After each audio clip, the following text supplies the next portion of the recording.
Hello everyone, welcome back to my channel. Before starting the video, please subscribe and keep watching for more details videos.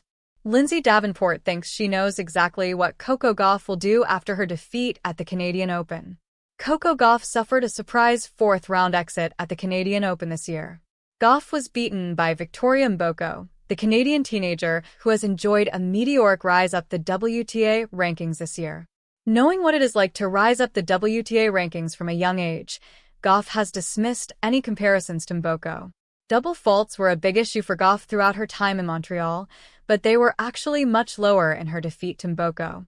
After Gauff exited the Canadian Open, her Billie Jean King Cup captain and former world number 1 Lindsay Davenport has given her verdict on what she'll do next. Lindsay Davenport explains what Coco Gauff will do after her Canadian Open exit. Since Gauff won Roland Garros in May, she has actually only won 2 of her 5 matches. This includes a first-round defeat for Gauff at Wimbledon, and Davenport has now given her verdict on the world number 2's current situation. Davenport praised Gauff's fighting spirit to come through some of her earlier matches in Montreal, but has now claimed that she needs to improve if she wants to reach the summit of the WTA rankings. In her assessment of her Canadian Open defeat on the Tennis Channel Live podcast, Davenport believes that Gauff would have been straight back on the practice court ahead of the Cincinnati Open. "It's not a perfect situation for her to be unhooked," said Davenport. "I mean, the pressure's off. She's won her second major, but when you've won majors and your goal is to be number 1 in the world and to be the best, this is not okay." Yeah, I mean, Gauff could tell herself, "Oh, well, don't worry, I just won Roland Garros." That's not how a champion's mind works. No question she is like, "Okay, I got to get better for the US Open. It's got to start now." I'd imagine she's back on the practice court today or tomorrow working on things to try and get some momentum in Cincy. While it is unclear as to whether Gauff has been back practicing on the singles court, she is actually still in Montreal for the doubles event. Alongside her compatriot, McCartney Kessler, Gauff has made it all the way to the semi-finals of the Canadian Open. Coco Gauff's strange record at the Cincinnati Open. The Cincinnati Open is Gauff's next singles tournament, and it is an event that she has a very mixed record at.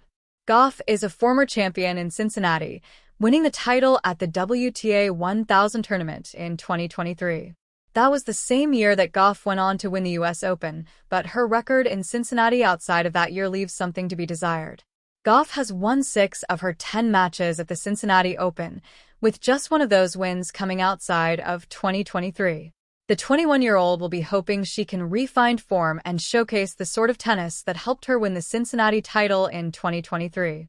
Gauff and the rest of the WTA Tour will play at the Cincinnati Open, which gets underway on Thursday, August 7th. The court was still warm when Coco Gauff walked off it, head high but eyes troubled. The Canadian Open had not gone the way she wanted. The loss, unexpected, stinging, echoed in her bones like the thud of a missed shot. In the analyst booth perched above the court, Lindsay Davenport adjusted her headset, watching Coco's silhouette disappear down the tunnel. As a former world number 1, Lindsay had felt that walk, that emotion, that subtle mix of pride and dismay.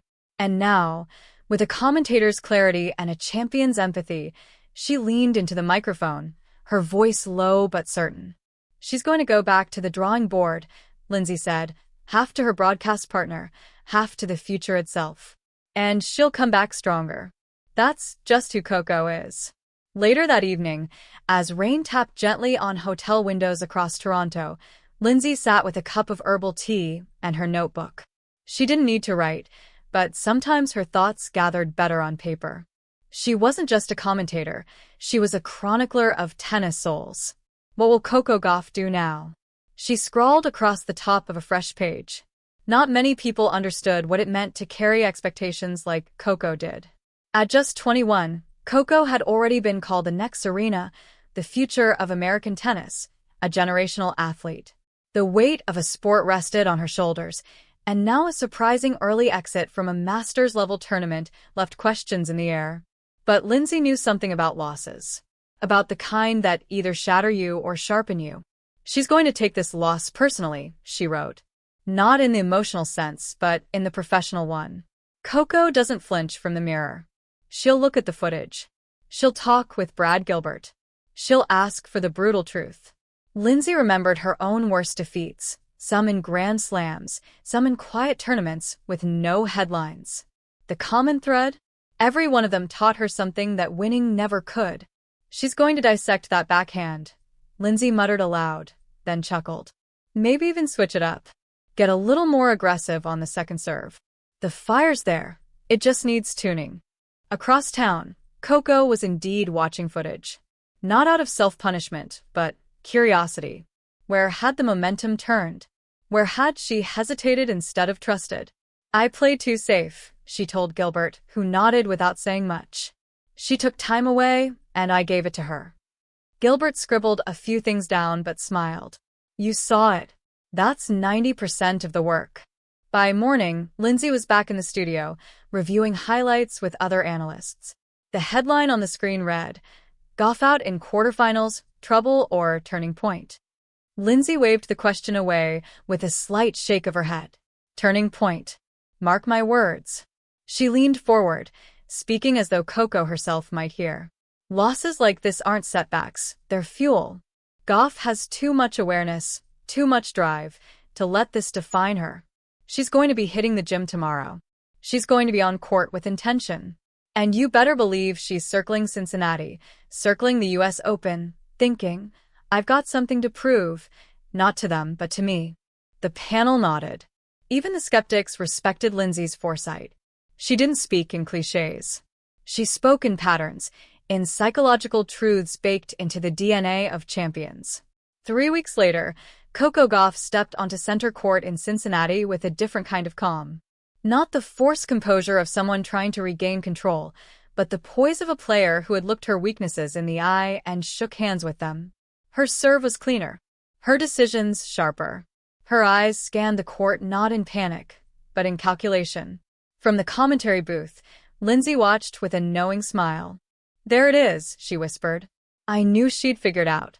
After the match, after the win, Coco sat for the post-match interview, sweat still gleaming on her brow. What changed after Toronto? A journalist asked. Coco paused. Honestly, I just got real with myself. I went home, rewatched everything. Talked with my team. I didn't sulk. I didn't hide. I got back to work. Lindsay smiled to herself. Just as she'd thought. Back in her hotel, flipping through her notebook, Lindsay added one last line beneath her earlier notes. Coco Gauff doesn't retreat. She reloads. And as the US Open loomed, its lights, its noise, its pressure, Lindsay Davenport was sure of one thing.